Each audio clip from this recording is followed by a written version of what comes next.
Once again, the old enemy comes to town. But can the 49ers pull off a second straight victory against the Rams? Let's talk about it.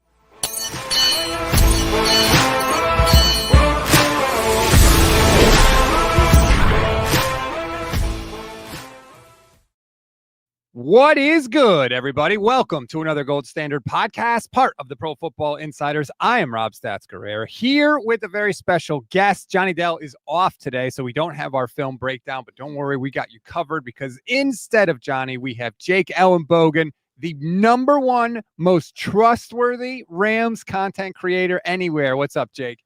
I appreciate you, Rob. Man, not much, getting ready to go out to this game. And then I'm done for a little bit with traveling because it takes a lot out of you.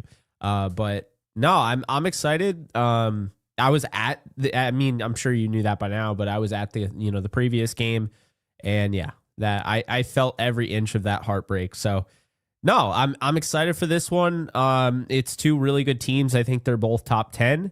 I think people are selling the 49ers short. But that said, it's like, how many injuries is too many? And I think we have reached that point. But I've been really impressed with the job that they've done, but not as impressed as I've been watching you, Rob. You kill it. I want to give a shout out to you, hat tip to you. It's why I go out of my way to collab with you, with Jesse, with Grant. I say it all the time. I'm like, the 49ers have three of the best content creators out there. And so I always go out of my way. At least one of the weeks, I'm going to get all three of you on a show. So I'm excited to do this. Well, thank you. I appreciate that. And if anybody follows me on Twitter and follows Tim Kawakami on Twitter, Jake doesn't just talk the talk. He walks the walk. He jumped right into the discussion when Kawakami was trying to badmouth 49ers YouTubers, of which he is one, by the way. We'll talk about that a little bit later, but I want to start with the actual game. Yeah. Massive game, incredibly huge game, not just in the division, but in the NFC as a whole. And I feel like everything I said going into the first game applies to this game, except the 49ers somehow won the first game. I still don't know how they did it, Jake. Can you explain to me how it happened the first time? Because Matthew Stafford threw for 1 billion yards. He threw for 3 touchdowns. He threw for no interceptions. The 49ers ran for 2.2 yards per carry in the game. They had no George Kittle, no Kendrick, or no Ricky Pearsall, no Brandon Ayuk in the game, no Juwan Jennings in the game. Somehow they won. I still don't understand it. I do. I think really they still had Fred Warner, so that was good. Without Fred Warner, that's a different looking defense. But yes, it is. But that said, it really comes down to Chris Shula playing a defense we haven't seen him play since Josh Allen and the Bills. And that game was in the 40s, Not really sure why they decided to treat Mac Jones like he was Josh Allen playing, way off. And it was wild. I saw it early on. Brandon at the Hawks Nest, we were with the round table, and Brandon pointed out, he's like, man, if they're going to play off like this, it's going to be a long day. And then, it was funny because I remember Jesse, and I was thinking this. I remember Jesse mentioning it. It was like, where's the robber? There's nobody over the middle. It's like you have, like, Mac Jones is just dicing you up, but like at the same time, you're allowing it. And there was no adjustments. And really, the offense played well enough to win that football game. So, yeah, obviously special teams has been an issue. So the Rams have gone out and they have created a kicker competition, which I think Josh Carty is a great kicker. I think right now it's more than just him. But you guys aren't, too shy of kicker controversies, obviously. Hold on. Kicker update. We got a situation with the Rams. Are we gonna have a new kicker this week? I don't think so, but that was amazing. I was not ready for that. This is why I love Rob. I've got so much use out of that. And let me just tell you, you make the switch. I argued that Eddie Pinheiro could be the Niners' first half MVP. He hasn't missed a kick. I know, and it doesn't always look pretty, but it goes through. Yep, they all count the same. So He all right, just hits line drives. Like against the Giants, he was slipping and sliding and didn't matter. nope, doesn't matter. All it's got to do is clear. Against the Rams in overtime, right? The go-ahead field goal doinks off the upright. Yeah. I actually didn't remember that, but thank you for that. Sorry. But no, I think like Josh Carty's really good. I mean, he made like 25 in a row going back to last year. Then he has the Eagles blocked kick, and I just think the operation's just bad as a whole. So they're trying to do whatever they can. They brought in Harrison Mevis, yes, the thicker kicker, if you remember him from Mizzou. Why is he called the thicker kicker? Because his body composition, for lack of a better term. But yeah, so he is joining the Rams on their practice squad. Sean McVay confirmed that they will be in a little bit of a battle there. And they brought back Jake McQuaid, who was signed as a UDFA by the St. Louis Rams in 2011. Two-time Pro Bowler, long snapper for the Rams. He was the long snapper in the Super Bowl against the Patriots. And then they let him go, just like they let their great special teams coordinator go, and they've never had a better special teams since. So he is back, and they did confirm he's going to take over the long snapping duties. He's 37 years old and hasn't long snapped all year.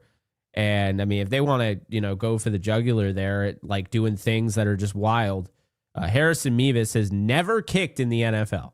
So wow. In a regular season game anyway. So yeah, that's what we're looking at right now. Hey, special teams. The Niners, one of the rare times the Niners will have the advantage on special teams will be on Sunday. It doesn't happen often for San Francisco. But I want Thursday. I want to pose a theory to you because I've been saying it all this week because I think it's true. But obviously, you cover the Rams. You know this team better than me. But I maintain that even though Sean McVay is a better coach than Kyle Shanahan, Kyle is in his head. I think he has so much respect for Kyle Shanahan that it messes with his brain and it causes him to do weird, crazy stuff that he wouldn't normally do. And Kyle usually takes advantage of that. In case in point, overtime of the previous matchup, he's running the ball. He's taking the ball out of Matthew Stafford's hands in overtime when he has been carving the 49ers up and gives them a gift and a chance to get off the field, which they did. I think Shanahan is in McVay's head. Do you agree or disagree? It's interesting because, I mean, the Rams had won, three of the last? They had won 3 in a row up until the Thursday game. Mm-hmm. But I would still agree with you because look at the way they won at the end of last year. It was in San Francisco. It was in the rain. I get that. But, that was pulling teeth to win that game. And they literally came back from the gallows to win the game earlier in the year. They should have lost that game. And there was a lot that had to go down. And Sean McVay hasn't really put away a Kyle Shanahan 49ers team. Obviously he's won, they won 3 straight, but he hadn't really put them away. I do wonder if they do in this game, because I think the big thing that I feel so confident in when it comes to the Rams is the fact that obviously we know they have a defense and everybody on the defense is playing well. I mean, literally everybody. And I would assume Chris Shula is not going to make the same mistake twice, right? And playing Mac Jones like he's Josh Allen or Brock Purdy. But the big thing is the red zone. And this has always been a McVay issue. He has moments where he's good in the red zone, but then I feel like he overthinks things, to your point. In the red zone, he was overthinking it in overtime. No idea what he was thinking there. Ran the same play against the Eagles, and that was stuffed. The exact same play. On a 4th down, of course. So I feel really good about the red zone operation right now. Devontae Adams has 5 touchdowns in 2 games. Stafford has 9 touchdowns in 2 games. Should have 10. He had 1 taken away on a face mask call. It was kind of BS. But that said, they are passing the ball in the red zone. Stafford is racking up the passing touchdowns. Now all of a sudden people care, right? Because it's oh, he's padding his stats. I'm I would argue it's kind of hard to pass in the red zone, truthfully. And he's doing a nice job. Not the way they do it, that he had that touchdown pass to Puka against the Niners, or Puka's on the 1 yard line and basically just falls down. Oh, and yeah. Stafford throws it to him on the ground, essentially, which is unstoppable. I'm not saying that to crap on the Rams. Like, it's an unstoppable play. And then now with Devontae, like, he has such chemistry with Stafford. They just make it up. Like, they're like, all right, if the defender's here before the play, you go to the outside. If he's shading you outside, you go to the inside, and I'm just gonna rip a pass. Like, you can't stop that.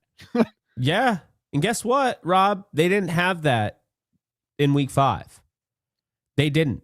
They actually tried to force it over and over and over again. It just wasn't there.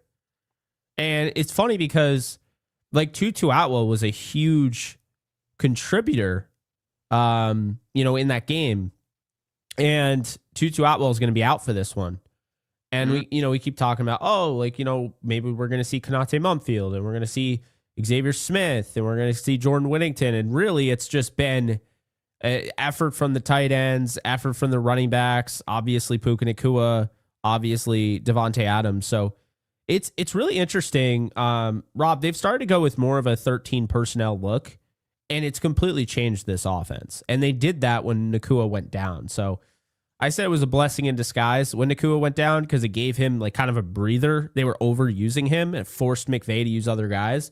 And we're seeing it now. Is he healthy? Nakua? Yes. Yeah. Okay. And by the way, I have given you credit when you're not here, so I should do it while you're here, because I was so skeptical about Matthew Stafford's back, and I didn't think he was going to be healthy. And you, from the beginning, said he is fine. I never wavered on that, and you were 1,000% right. I was 1,000% wrong. You're smart. I'm dumb. You're not dumb, Rob. Never say that. I was wrong about that. So credit to you. But no problem. What I have said about Matthew Stafford in years past, and really even before last week, before they played the first time, in my experience, when the Niners have played the Rams, Matthew Stafford would always give you 1 to 2 chances per game to take the ball away. Even when he was playing well, he would still give you those 1 to 2 chances. When they played in the rain last year, the game you talked about, the Niners dropped like 3 or 4 interceptions in that game. Yeah. He's not doing that anymore. 21 touchdowns, 2 picks for Matthew Stafford. How has he cut that out of his game? Yeah, and it's funny because they still have him thrown way down the field. And he's just, I don't know, he's so pinpoint accurate. Like, I say it all the time. Like, when Russell Wilson was at his best, he was pinpoint accurate. Now he's like generally accurate, if even. When you're generally accurate, now you need a receiver to make some crazy catch every time.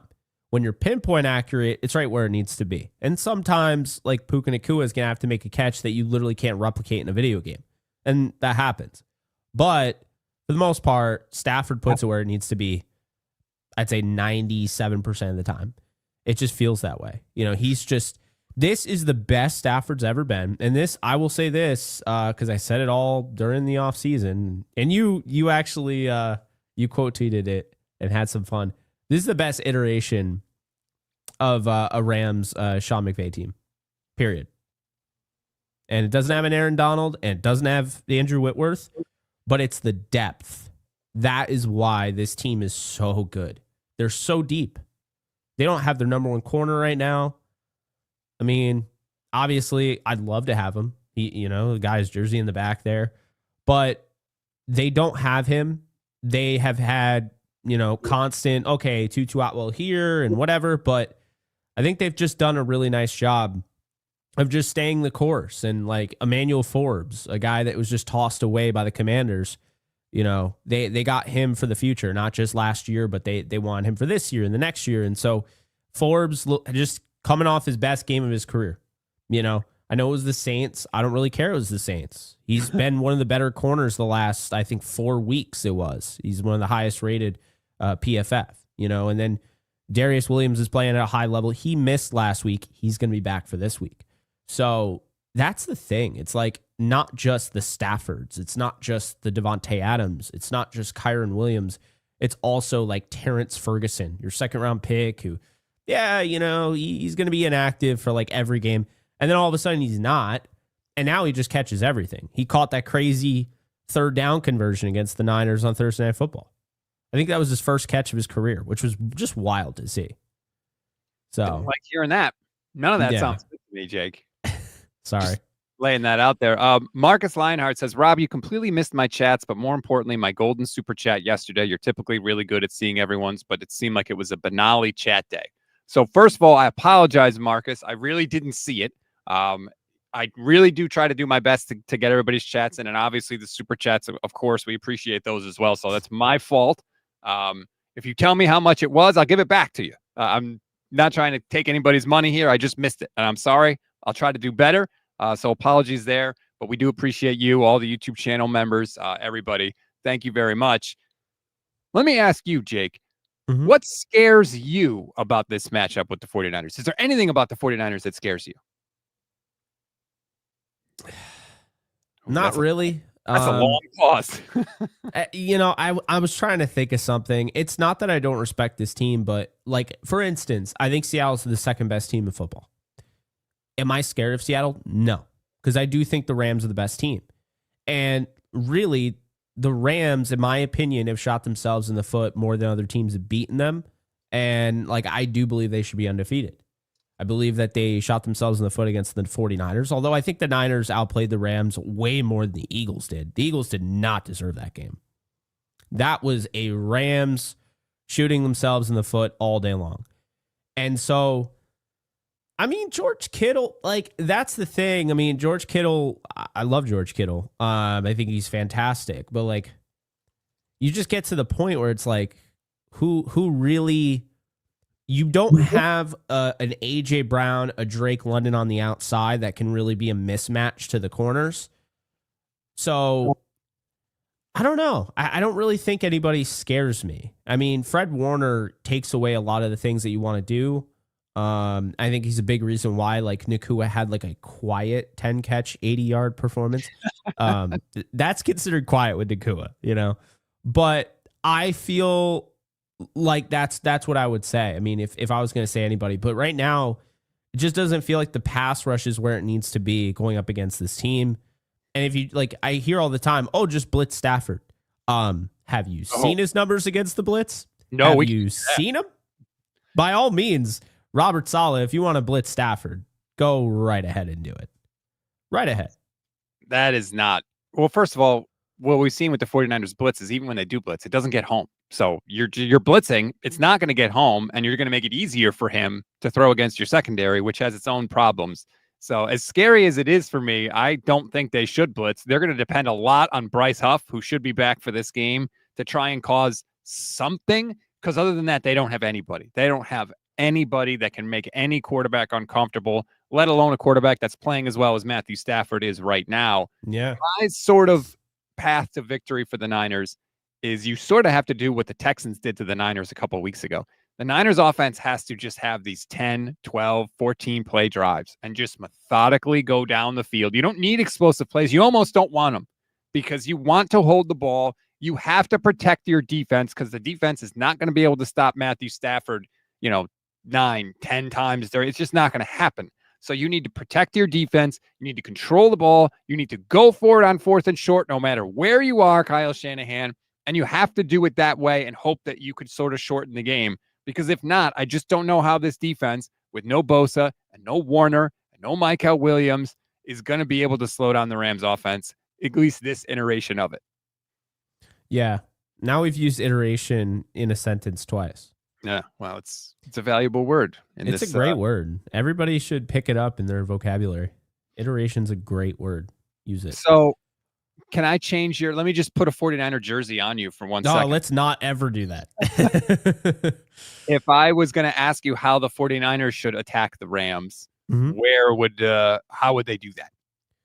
Well, it's tough because the big thing is if you can run against the Rams, I think you got a shot. Because, like I said, Chris Shula is just not going to give you those gimmies this week. He just hasn't been doing it. That was weird. That was just weird. I can't even believe they came out with that game plan. Awful. But, yeah, I mean, Christian McCaffrey is not... He's running the ball well against bad defenses. But, I mean, this defense is absolutely stifling the run. I mean, the Saints literally needed to just throw Taysom Hill out there to get anything going in the run game. Like they had one run and then they're like, oh, there we go. And then they couldn't get anything after that. So ironically, right? Because everybody is like knows the Rams is, oh, they're the team that gave 400 yards up to Saquon Barkley in 2 games. Well, they did a lot in the offseason, and their run defense is disgusting. I mean, Poona Ford does a great job. Kobe Turner, Braden Fisk, and then Nate Landman. He had another punch out. He's had 3 punch outs this year for fumbles. Peanut punch galore. Gotta love Landman. But if you are the 49ers and you're trying to win this game, I personally would try and I would really go after the corners. Like, I would really test them. Darius Williams will be back in this game, but, like, is he 100%, right? And then you have Emmanuel Forbes, who's coming off his best game, and he had an interception. Does he start to get a little, like, okay, everything's easy now. I'm going to jump this route. Oh, crap. You know what I mean? Mm-hmm. And then you have Kobe Durant, who literally tried to jump a route and ended up screwing up Quentin Lake because he got in front of him. He didn't get the interception, and then Lake couldn't see the ball because he was in front of him, and then the guy caught it. So I feel like if I am the 49ers, I am not going to be able to win yards after the catch because they're not going to play off like that. And this is one of the better tackling teams out there. I'm not going to be able to run the football really. So I honestly am going after the corners and I am testing them. And I'm not saying the corners are going to fail, but I'm saying that's your best chance. If you can get them matched up, and I don't even know who is healthy in your wide receiver. Like, who are we getting this week? Is Ricky Pearsall back? No, Pearsall is not going to play. You're going to see Kendrick Bourne, who, for whatever reason, had 10 was Jerry Rice last time. So yeah, Juwan Jennings is. I don't want to say he's healthy because he's got like 8 different injuries, but he's going to play. Okay. And then what I hope they do is I hope they feature Jordan Watkins a lot more, who's a rookie. Who was hurt. He's finally come back. He only gets like 1 target a game, which is infuriating because I think he's actually pretty good. He's very fast. Like, he's their one guy that could catch a short slant and take it to the house. Like, he's got that kind of explosive speed. Okay. So that is something. And then obviously Kittle can, he can make big plays as well. So that's what we're going with this week. Ricky Pearsall ain't going to play. Brandon Ayuk, I don't think we're going to see Brandon Ayuk again this season. I don't think we're going to see Brock Purdy again this season. It is going to be very much a skeleton crew against the Rams this week, like it was last time. Okay. Yeah, I don't really like your chances. But like, that's what I'm saying. Like, if you had to find any way to attack this team, you want to go after their corners. And can you even have those long developing plays to, appropriately attack the corners when you have this defensive front? Probably not. So it's tough. But I think really if the 49ers want to win this, they attack the corners on the offense. They're going to have to force turnovers on the defensive side. They're going to have to steal possessions. And they're going to have to, their special teams unit's better than the Rams. They're going to have to go and get a takeaway on special teams. It's stuff like that where, like, I hate sounding like that because, like, I have a lot of respect for this team. Make no mistake about it. But the way the Rams were week 5, that was an outlier. Like, they don't call a defense like that. They just don't. And that offense was on the cusp of really figuring themselves out. And they've only gotten better since. So I think I saw something they've outscored teams by like 80 points since that game. So, yeah, in total. So, great for us. Yeah. William Duncan says they never believe the Niners will win until they do. Division games are different, especially Rams and Seahawks. Kyle lives for this game against the Rams. Should be a tight game. I mean, I get the sentiment, but also think about this. Like, if the Rams had won week 5, I'd probably pick the Niners in this game. This just kind of feels, okay, they got the, but it's hard to sweep a division rival who's good, in a season. It's really hard. I don't think they're going to do it. I got to be honest with you. I don't think so. But I did have initially the Rams losing this game coming into the year and the Rams winning week 5. So I always had the split. And I had the split against Seattle too, and people gave me hate for it. And they're like, no, the Rams are going to go 5-1 or 6-0 in the division. I'm like, you guys are sleeping on Seattle. Like, what the hell? But I think they're going to win this game, and I think they're going to do it because they couldn't stop Kyron Williams last time except for, at the goal line. So that's a good time to stop him. But he ran well.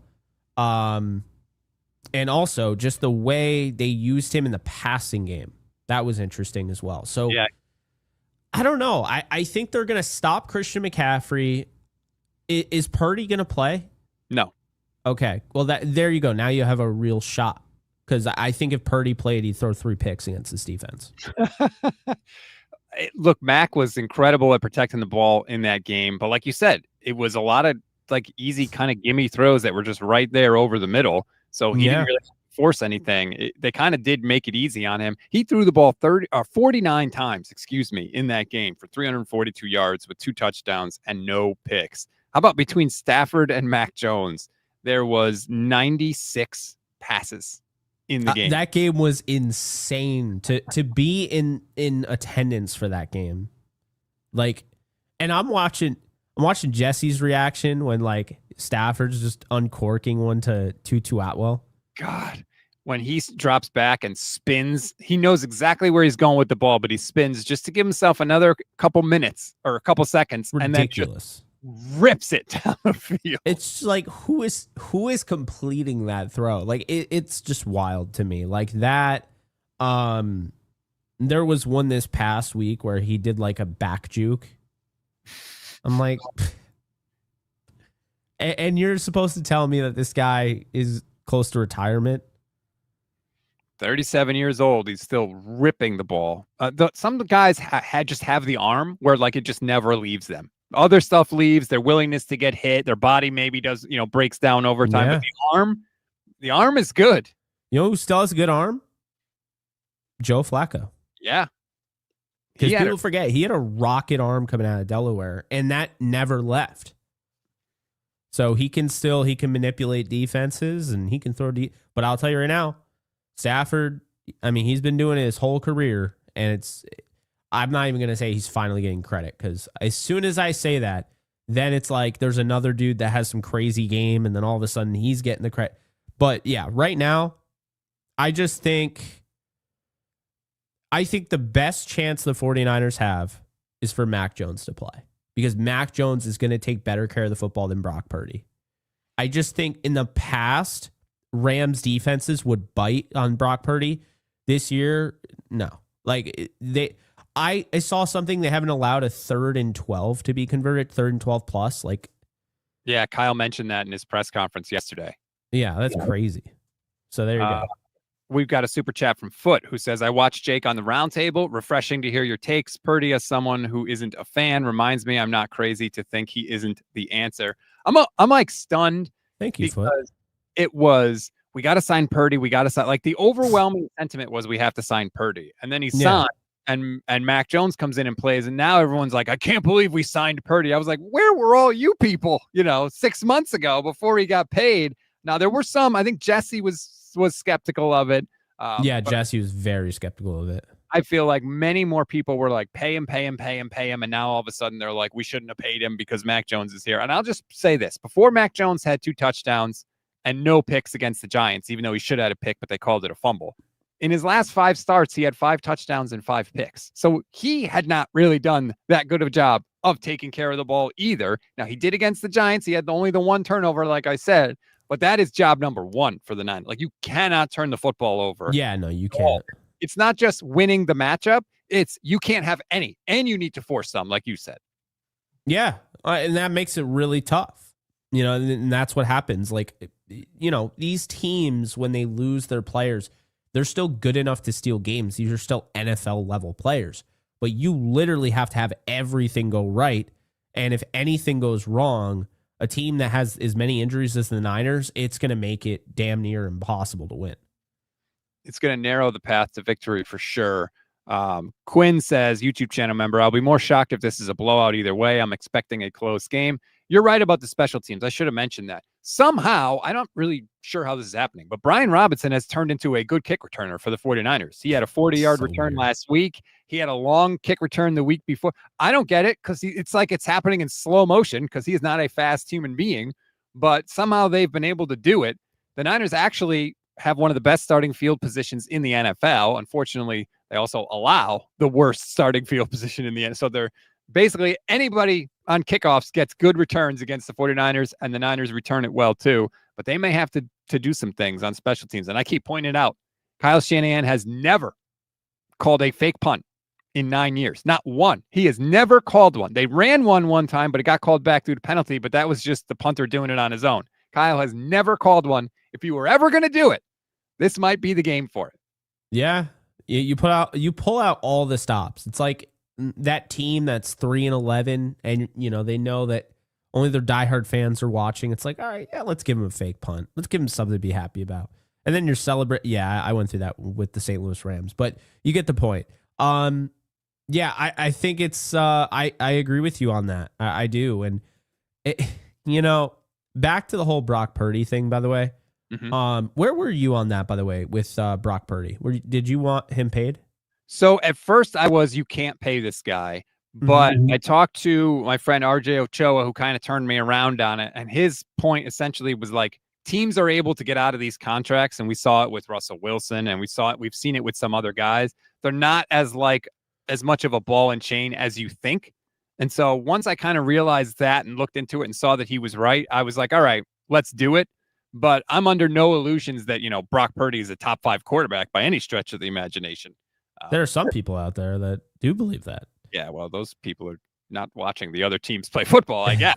But no, I mean, I think Brock is a top 10 quarterback in the league. Now, I do think recently he has just stopped taking checkdowns and he's forcing the ball, and that's leading to some of the turnovers. Like, dude, just do the easy thing. And that's what Mac Jones has done for so much of this. Check down, guys open 3. There you go. Getting it out of my hands, helping out my offensive line, staying positive, keeping the offense moving in the right direction. That is what he has done. And Brock has sort of gotten away from that, and it's bit him in the ass. And Brock himself has even acknowledged that. Yeah, I think having that taste of success can really kind of corrupt the way you're playing. And that's kind of what I was saying about Emmanuel Forbes. Like, I wouldn't be surprised if, he tries and jumps a route now because he's feeling good. And I think we've seen that with Brock Purdy. Like, he's become, one of those guys where it's like, I had 31 touchdowns and all that. And now it's like, I'm paid. I know what I'm doing. And he's not playing within the confines of the system. And he's not really acting like a Kyle Shanahan quarterback, which is really interesting. I personally would not have paid him. I said this at the time, and the reason is because of the Tommy John. Well, it wasn't technically Tommy John. Okay. I would not have touched him with a 10-foot pole after that whole issue with his elbow. Wouldn't have touched him. The crazy thing is he came back and was rehabbing his arm till Thanksgiving in 20 and yeah, and he was playing and they were winning, and it was what the the whole thing is bizarre. And the fact that it now is bizarre. He's still practicing, but they're not playing. And now even John Lynch was like, well, maybe he'll be the backup. And I'm sitting there if you're healthy enough to be the backup, you're healthy enough to start the game. It's such a stupid thing to do. He better not be the backup. If I have to watch Mac Jones while Brock Purdy is out there in the uniform on the sideline, that's not a look you want. That's a quarterback controversy, right? That's not what you want if you're the 49ers. After paying somebody. Right. If Mac Jones is going to play, you want Brock on the sideline in the sweats. That's what you're looking for. Because otherwise, hey, Rob, this was a big thing that I said when they paid him. I said, look at when the Rams paid Jared Goff. Look at what happened. 2019, they don't make the playoffs. 2020, they do, but he gets benched for John Wolford. John Wolford literally started the playoff game against Seattle. They concussed him. Jadeveon Clowney helmeted him. No penalty. Dude got carried down on a stretcher. And then I almost said Sam Bradford. That's what he reminded me of. Jared Goff comes in, only has 9 fingers. He's definitely injured. Wins the game. Barely. I mean, that was ugly football. And then he played decently well in Lambeau against the Packers, but That was it. That's after he got paid. So literally, Super Bowl loss, 2019, where like everybody gets hurt, you miss the playoffs by 1 game. And then 2020 is the last year and he gets benched for John Wolford. These are things that happen. And so I almost see like the exact same thing happening. And it's like I'm one of those people, I do believe that whole conspiracy theory that Mac Jones was the guy that Kyle Shanahan wanted and Trey Lance was the guy that John Lynch wanted. They went with Trey Lance. I mean, I predicted Mac Jones to go to the Niners. I knew he was going there. Well, that's the whole, like the fact that the backup quarterback is doing this, and then you throw on top of that the fact that the backup quarterback is the guy they didn't draft when they traded the whole thing. It's unbelievable. It's a ridiculous situation. The Rams did the same thing with Carson Wentz, to be fair. I know that there were a lot of guys in that building that wanted Wentz over Goff. Mm-hmm. By the way, one of those games was, well, you mentioned the Rams had won 3 straight against the Niners. One was Carson Wentz starting against Sam Darnold. Yes. It was like the final week of the season. We got a super chat here from Vic. Thank you, Vic. Says shootout or defensive heavyweight fight. I don't think it's a shootout because you need both teams to score a bunch of points in a shootout, and I don't think the Niners can do that. I don't think it's a heavyweight defensive fight either. Yeah, I mean, unless Robert Saleh, I don't know what he's going to do. I will say this. Tatum Bethune, who's filling in for Fred Warner, leads the NFL in tackles since he got in there. So that's good. And it's not like, oh, all the tackles are 8 yards past the line of scrimmage either. Like he's been playing well. He's not Fred Warner, but he has been playing well. D Winters has been playing well. He's a little banged up right now, but he's out there. The corners for the Niners, I think, are good. Lenore and Green, I think, are solid. Now, look, you're going up against friggin' Puka Nacua and Devontae Adams, so that's a little scary. The safeties for the Niners are awful. So that scares me a little bit. And I don't think they're going to get pressure. So it's going to have to be a bend and don't break performance. And then hopefully if you can hold the Rams in the red zone, and maybe your field goal operation is all screwed up this week and that can swing things. That's certainly possible. That is certainly possible. And there you go. That's the road, what is it? The road map? That's what it is. Yeah. The road map to victory. If you can do what the Eagles did and just hold the Rams to just kick after kick after kick in the red zone and they all just miss, there you go. Now, there's one more thing I want to talk to you about, and we'll get to that in a minute. But first, I just want to give a shout out again to Sleeper. Thank you so much, Sleeper, for hopping on during this football season. And if you haven't hopped in with Sleeper yet, you should. Because first of all, the app is super easy to use, and it's not just about picks and points and all that. Go on. They have news there. They have a real community that they're building there where you can interact with different people and talk about your team or other teams or whatever you want to talk about there. But it's really not just a one-stop shop. There's a whole bunch of things to check out on the app. I highly recommend you do it. And you don't even have to deposit any money. Just go sign up now and you'll get a free $20 entry. So check out the app, see if you like it, use your free entry. And if you like it and you want to deposit money, you can use my code, which is GSP. You'll get up to 100% match on your first deposit up to $100. And I know, Jake, you have a Sleeper code as well. Yeah, you can use JKB if you want to support the channel as well. So see, that's like me. I like nice short codes. Dan VN's from the Seahawks Forever. His code is like 3 letters. Is it really? Oh, yeah. 3 letters. Get you in and back to your real life. GSP is the code to use for me. And again, you get up to 100% match on your first deposit, up to $100. Terms and conditions apply. Check out Sleeper's terms of use for details. Currently operational in over 25 states. Check out Sleeper today. Now, I mentioned at the top, you did not hesitate to run headlong into a conversation with Tim Kawakami, who 49er fans know. If Rams fans don't know, Tim has covered the 49ers for a long time.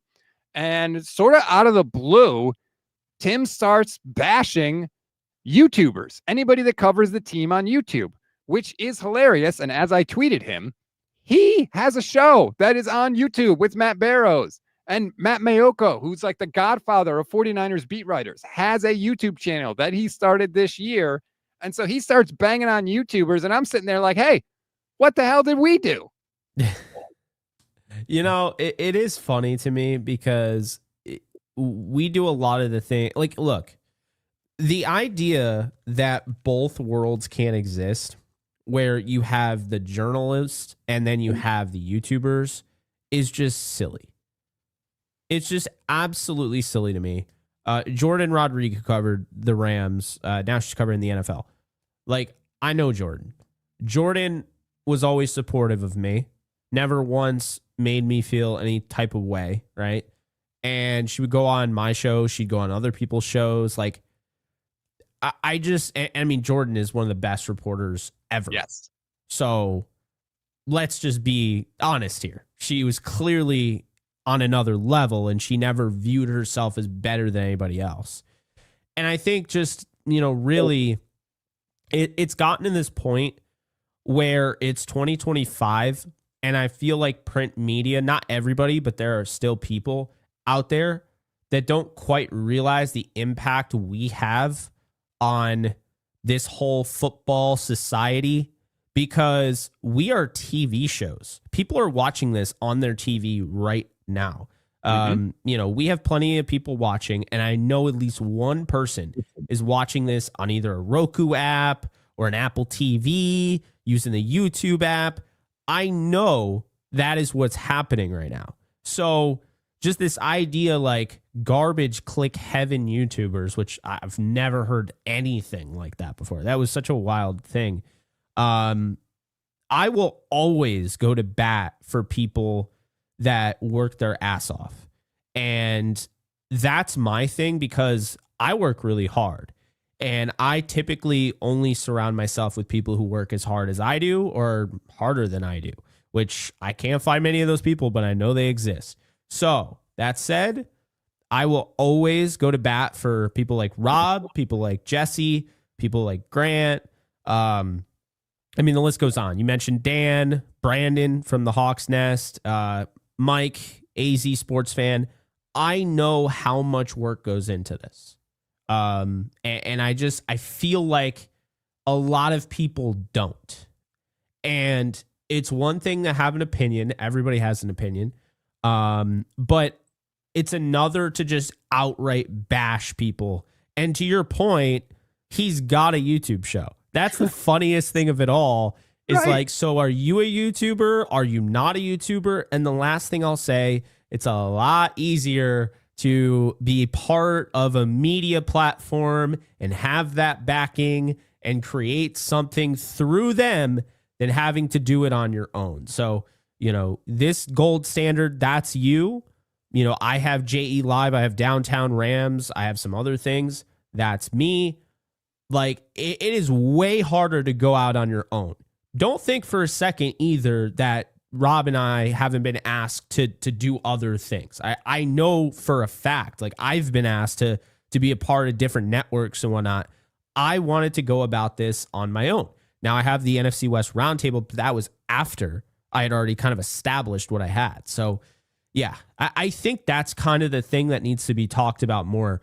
There are a lot of people out there that literally do it on their own. They set their own hours. Of course, the casual person out there is, oh, that sounds great. I wouldn't have to go to work ever. No, because you literally get paid as much as you put in. There's no like, oh yeah, I'm going to get paid to work 1 hour a day. Like, it doesn't work that way. So yeah, that's just how I see it. I'm glad you brought it up. I have no disrespect to Tim. I just disagree with what he said. And I was kind of advocating that he should collab with you guys.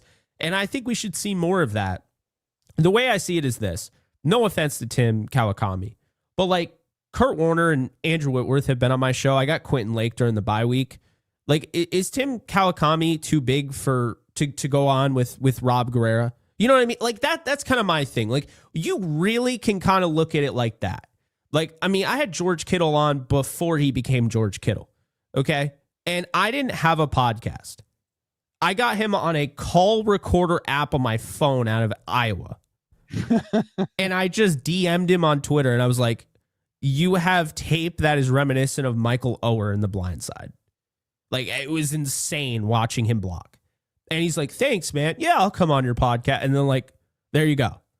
And that's the thing. Is like, these people are more available than you would believe. And then you have these reporters that are acting like they're way up here. It's like, man, it's silly. It's absolutely silly. So yeah, long-winded response, but I'm glad you put it up there. And for the audio listeners, Jake tweeted at Tim because Tim mentioned that term. You mentioned garbage click heaven. And you said, Jake, those garbage click heaven YouTubers work their asses off. Show some respect. The Niners have some of the best ones out there. And Tim responded to that. He quote tweeted it and said, that's fine. The bros got a bro, but why do they all have to scream at me? Just do your bro thing with your bros. I also respect whomever I want to respect.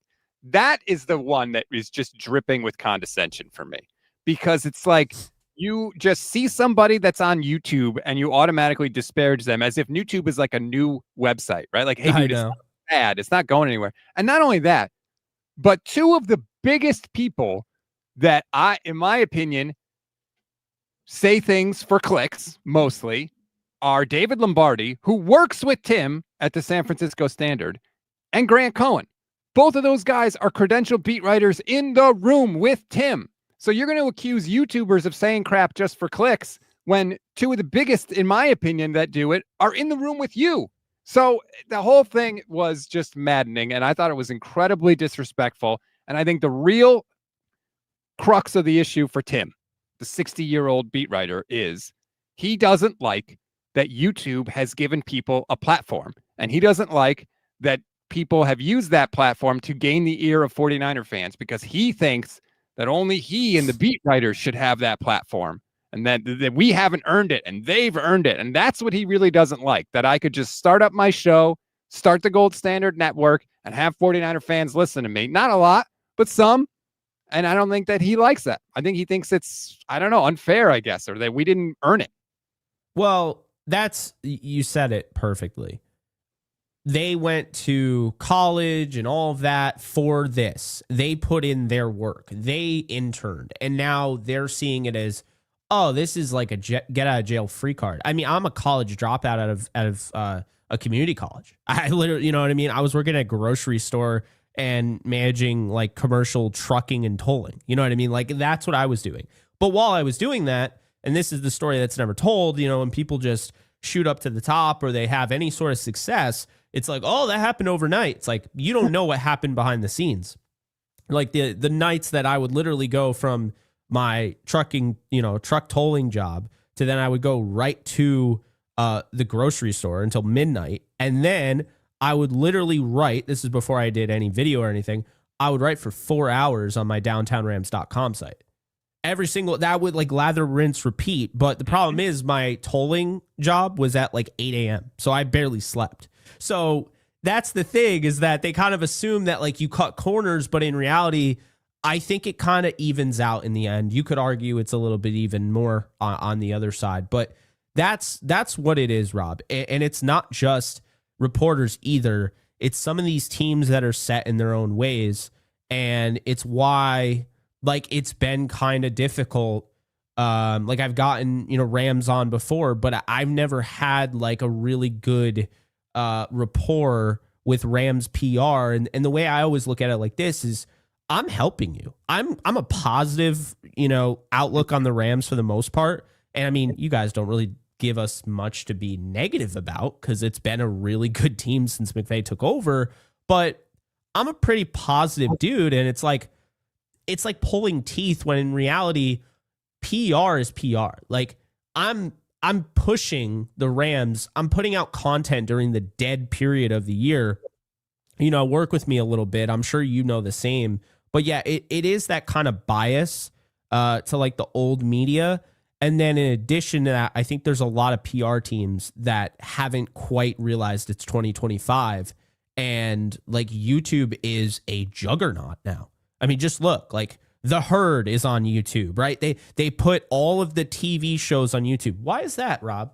Why is that? If it's just YouTube and it's not a big deal, why is every show now on YouTube? That's the thing. And I just think it's a lack of awareness, and it is, I just think it's so disrespectful. And not that, like, look, I was the opposite path of you. I did go to school for this. This is the only thing I've ever wanted to do in my life. I worked at ESPN Radio for 7 years. I worked for Pro Football Talk for 7 years at NBC.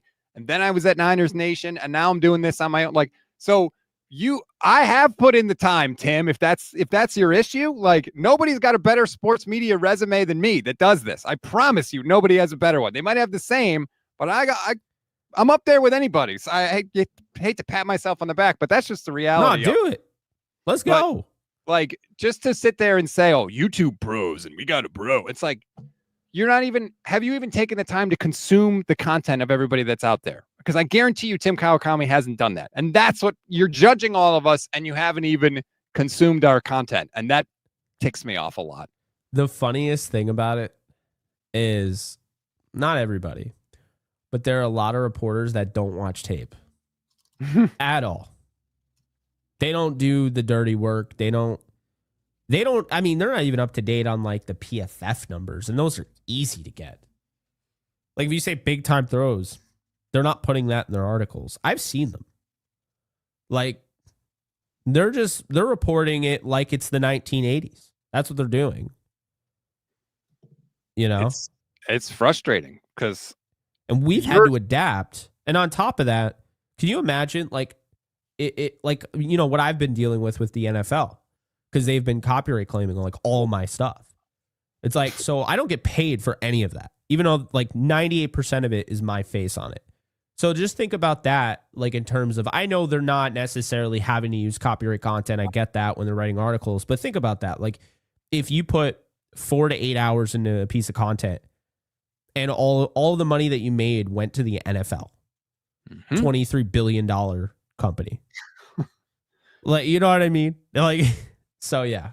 Anyway, we could go on and on and on about that. Yeah, but we do our Thursday film show. I call it the demonetization station because we do the show and then the NFL takes all our money. None of it makes any sense. Before we go, I did want to hit this super check because Chris Burns says these Ram players are too young to remember the 17-game Niner streak over the Rams. Niners would call same old sorry ass Rams, need a big Ram win. I remember that streak. I mean, I was young, but I mean, I know what you're talking about. Yeah. It was, what's his name? Dana Stubblefield said that.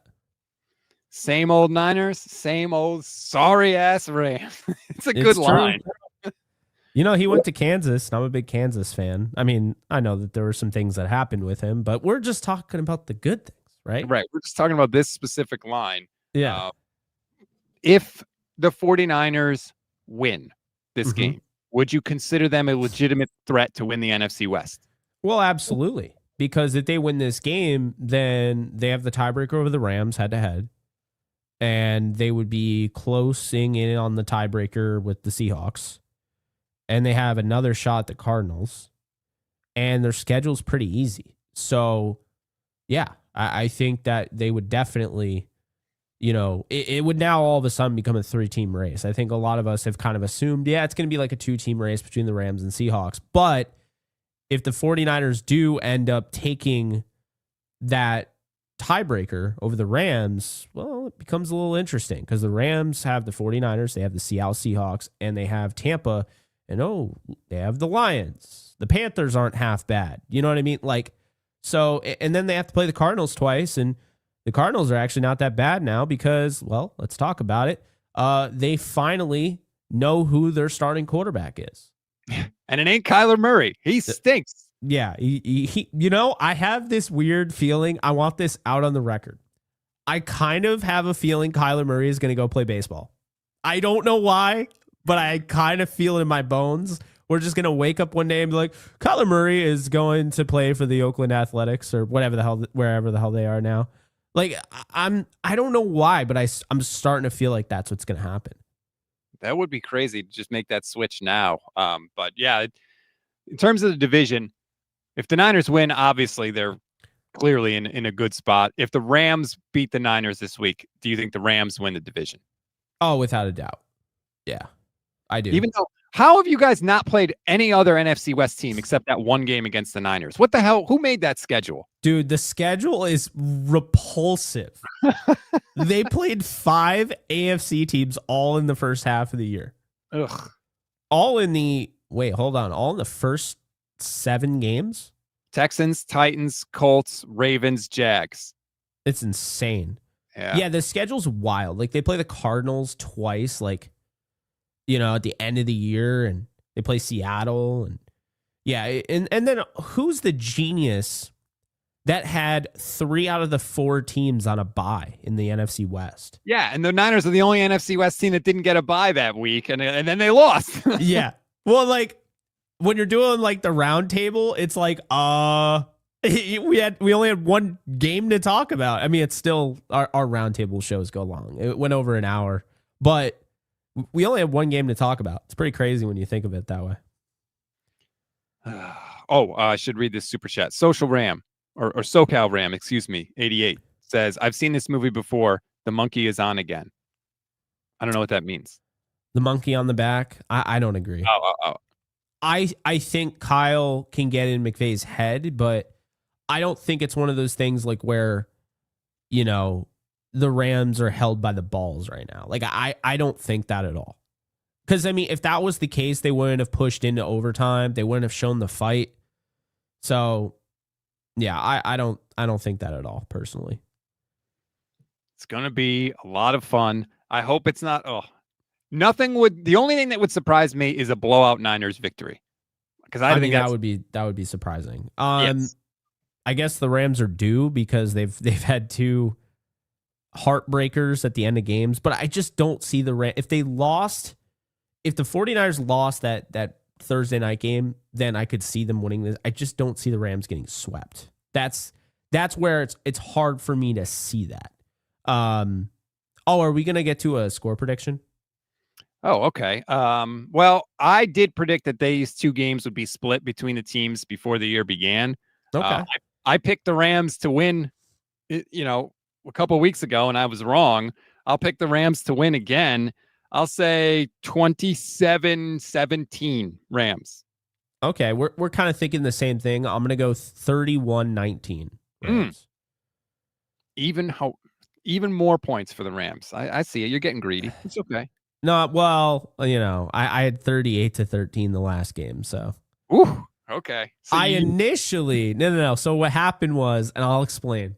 So I had like a 23-20 game initially.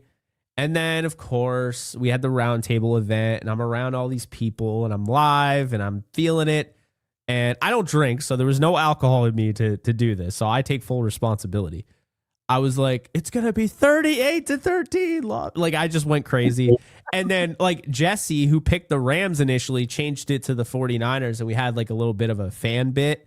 And it was cool. But I think he was serious, and he definitely was feeling like the Niners were going to do it. And we've all been there, right? I mean, normally, like, especially my St. Louis Rams days of being a little fan, I'd be like, yeah, I have a feeling the Rams are going to win today. And it's like, well, of course you feel that way. You have no idea what you're talking about, but, It's called hope. Yeah. You're like, oh, yeah, like Peyton Manning and the Broncos, we're totally going to. And then they actually won, and I was like, what the hell? Like, it's like I realized I didn't actually think that. I wanted to think that, and then when it happened, I was absolutely stunned. So, yeah, I don't know if anyone remembers the crazy, what was it? Rodney McLeod hit on Emmanuel Sanders. Damn. Did not think Rodney McLeod's name was going to come up on the show today. Well, there's a first time for everything. Very true. Well, thank you so much for coming on again, Jake. I really appreciate it. And for all the kind words, really, man. I feel the exact same way about you. Really appreciate it. Good to have you on. Maybe we'll get a Niners-Rams matchup in the playoffs. Who knows? But thanks for the time, man. Yeah, absolutely. We got to meet up sometime. Don't you live by the pizza capital of the world, right? Yes, I do. I live outside of New Haven, Connecticut. Okay, so we need to get pizza sometime. You come here, my treat. Let's do it. Hell yeah, let's do it. All right, thanks, everybody. Like this video, subscribe to both channels, and we'll check you out after the game.